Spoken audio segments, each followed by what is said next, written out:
didn't I? All right.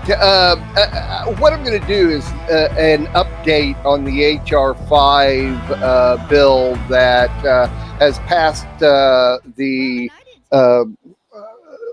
passed legislation. Now it's into the Senate waiting to be passed. I'm going to give an update on this. This segment of the show will be cut out and put into the HR5 segment or section of the website. I'm going to give a basic understanding here so I can run through this. Pay attention because there's going to be, I'm going to cover a lot of ground here, but this is worth it. This is the basic HR5 wording. This bill prohibits discrimination based on sex, sexual orientation, and gender identity in a wide variety of areas, including public accommodations, facilities, education, federal funding, employment, housing credit, and jury system. Specifically, the bill defines and includes sex, sexual orientation, and gender identity among the prohibited categories of discrimination and segregation. The bill expands the definition of public accommodations to include places or establishments that provide exhibitions, recreation, exercise, amusement, gatherings or displays, goods, services, or programs, transportation services. This bill allows the Department of Justice to intervene in equal protection actions in federal court on account of sexual orientation or gender identity. Now listen. Protections against discrimination based on race, color, religion, sex, sexual orientation, gender identity, or national origin shall include protections against discrimination based on an association with another person who is a member of such a protected class, or perception or belief, even if inaccurate, that an individual is a member of such a protected class. This bill prohibits the religious freedom. Now listen to this. This is going to be the real key here of what I'm talking about. This bill prohibits the Religious Freedom Restoration Act of 1993 from providing a claim, defense, or basis for challenging such protections. The bill prohibits an individual from being denied access to a shared facility, including a restroom, a locker room, and a dressing room that is in accordance with the individual's gender identity. In that wording, they mention the Religious Freedom Restoration Act of 1993. That act is a 1993 United States federal law that ensures that interests in religious freedom are protected. The act states that the government shall not substantially burden a person's exercise of religion, even if the burden results from rule of general applicability. That means that we have religious freedom, and if our religious freedom does not entail an LGBTQ to come in and use restrooms or be a part of our religious service, we have the right to say that based on our religion. Though in the wording of the HR5 bill, it says the bill prohibits this act from providing a claim, defense, or basis based on challenging such protections. We're done with that. So, and so I'm going to read, this is, hold up here. There's a Congressman, Bob Latta of Ohio, that this is what he has to say. He opposed the bill by saying, this legislation lacked protections for free speech, freedom of religion, freedom of conscience, and parental rights. Among the most egregious components is the explicit exclusion of the Religious Freedom Restoration Act, leaving churches, synagogues, mosques, and other places of worship subject to regulations prohibiting practices central to their religious identities. This goes against our country's foundational values, and I couldn't support it. And so moving on to the next issue here, my issue on all this is, as we know, when I have an article or whatever, it's got to do with the difference between privacy and public, and this all makes things that are private public. And the biggest issue to me is public toilet legislation. Well, why in the world do our lawmakers have to deal with public toilet legislation? Now listen to this. This is under Transgender Rights Movement in Wikipedia. In the United States, the bathroom bill issue first came into public attention in 2013 when the Civil Rights Division ruled in favor of the transgender 6-year-old student Coy Mathis' right to use the girls' toilet at her elementary school in Fountain. By the way, I put her. When this law is passed, I won't even be able to say that. In the wake of the Mathis case, numerous states have put forth or passed legislation which obligates transgender people to use the public bathroom corresponding to their sex as assigned at birth. As of July 2017, 16 states have considered such bills, and one state, North Carolina, passed its bill into law. The North Carolina House Bill 2, or HB 2, was passed into law in February 2017. HB 2 quickly garnered attention as the first law of its kind and sparked high-profile condemnation. That means what they're saying is that you cannot use a bathroom except by what is given you as a gender at birth, and if you want to challenge it, you have to show your birth certificate. Well, they put it out. They passed it and then they took it out.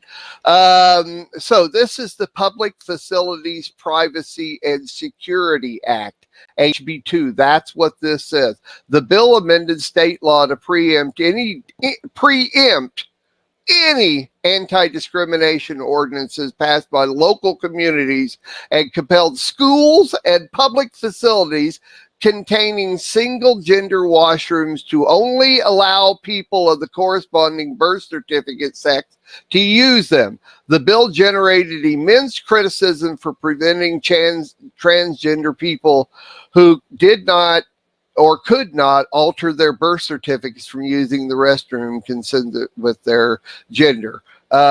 In North Carolina, only people who undergo sex reassignment surgery can change the sex on their birth certificates. Opponents of the bill described it as the most anti-LGBTQ legislation in the United States, which proponents of HB 2 called it common sense legislation. It's just common sense. In other words, if you're a boy, you use the men's room. If you're a girl, you use the women's room. It's just common sense legislation. So, going on, this is what I really want to get at here, and I actually wish that I had this where you can see it, but I'll just play it because I think you're going to be able to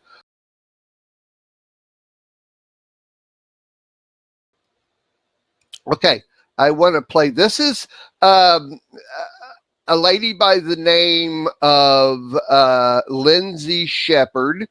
And if Joe is putting the link in there, I have to pre-warn you heavily that there are words used in this. She is anti LGBTQ legislation, and she has some amazing things. Oh no, that's the wrong one. Sorry, I hit the wrong one there. I want you to hear what she has to say based on this, if you'll be able to hear it. So when it comes to trans people, they are untouchable. They are beyond criticism, beyond questioning, and you are not allowed to stand up for yourself against them. And sometimes the comment comes up like, why are you so focused on trans issues? And it's because, unfortunately, trans activism is one of the major hindrances to free speech and open inquiry in this country, if not the number one hindrance. Trans activism is responsible for silencing and stifling so many discussions that we need to have in our society. What happened is that Lindsay on Twitter spoke against a very, very, very, very famous Canadian trans, and she spoke against this person who has never gone through the surgery, has never become a woman. It is a man. And because she called him a sad fat man on Twitter, she got banned. Now, what this man, trans man, said was, he says words that only men would say about women's, private parts and things like that. And the man's name is actually Jonathan Yaniv. I don't know if anybody's ever heard this name, but I guess he's pretty well known all over the United States and Canada, and he is a pedophile.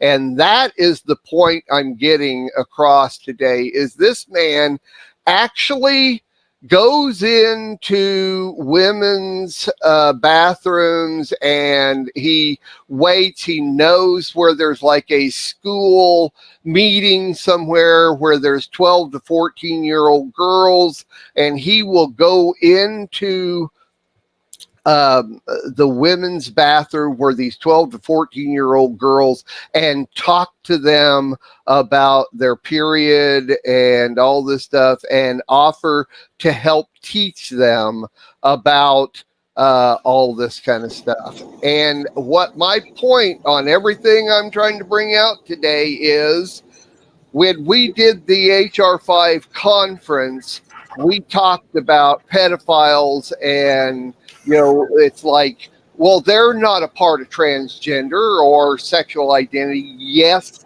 they are. All you have to do is say that you are. Remember, in the wording of the HR5 bill, it says a perception or belief, even if it's inaccurate, that an individual is a member of such a protected class. That would give the legal right for anybody, any man, to go into a woman's bathroom and do whatever they want to do. The legal right. They can talk to the girls. They can do whatever they want to do. Dress up a woman like this guy does, and go in there and act like a woman. The little girl, 12-year-old girl, not real sure that it's not a woman or not. I mean, you look at this,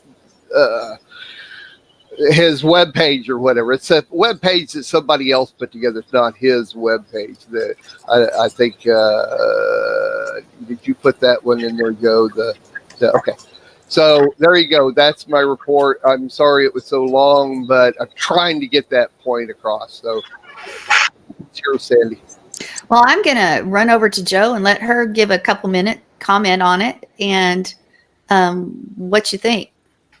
Well, first of all, if you haven't seen the HR5 conference that Lamb Radio put out, you can go to messianiclambradio.com, scroll down to the bottom, and you will find the HR conference videos and watch those and be informed, and I think it's just really crazy.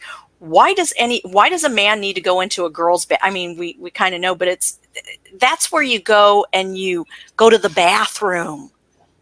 That's just, it's nasty. I'm sorry. That's all I can say is it's nasty.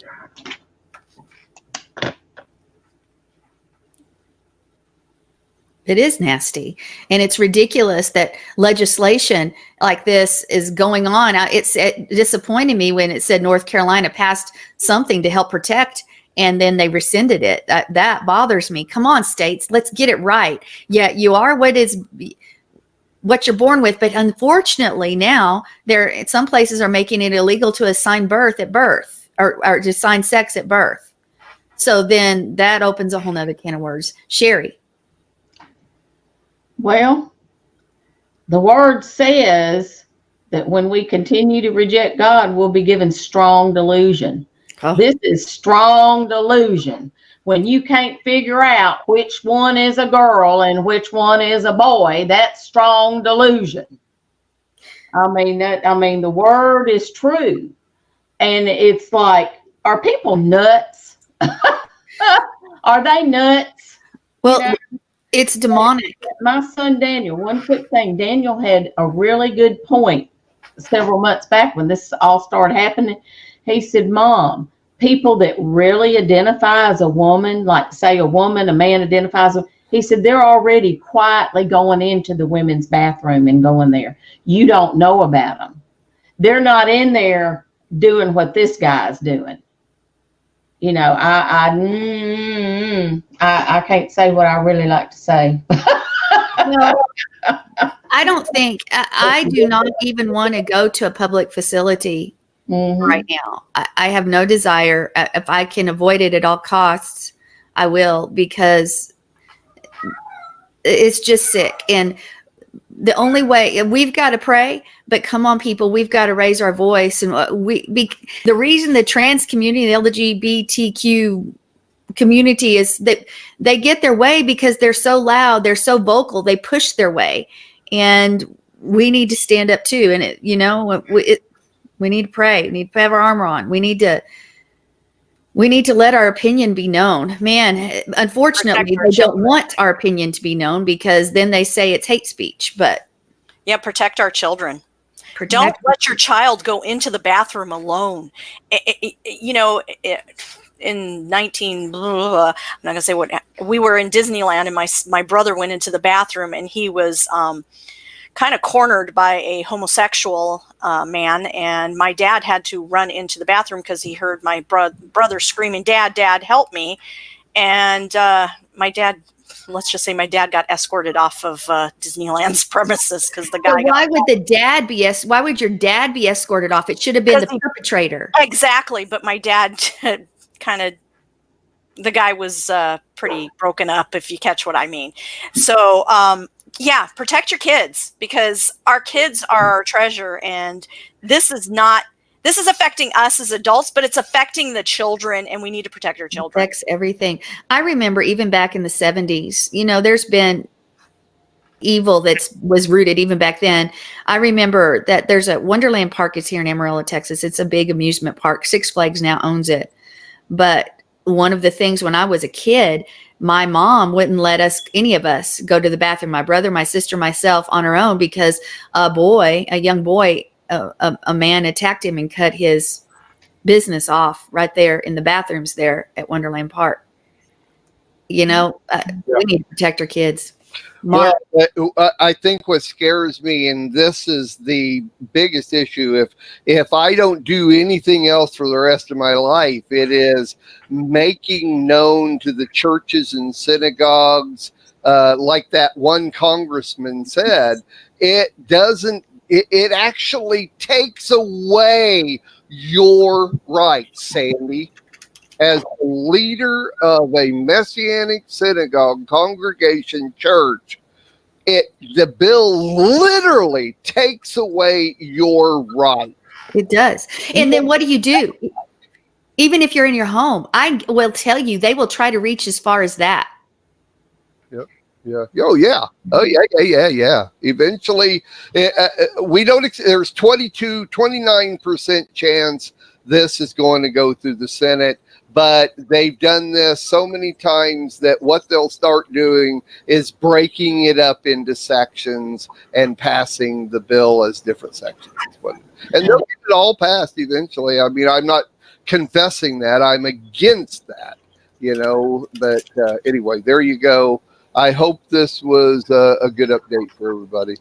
It was. And you know, First Amendment, because I got in there against our religious rights, says, you know, Congress shall make no law respecting an establishment of religion or prohibiting the free exercise thereof, or abridging the freedom of speech or of the press, or of the right of the people to peaceably assemble and to petition the government for a redress of grievances.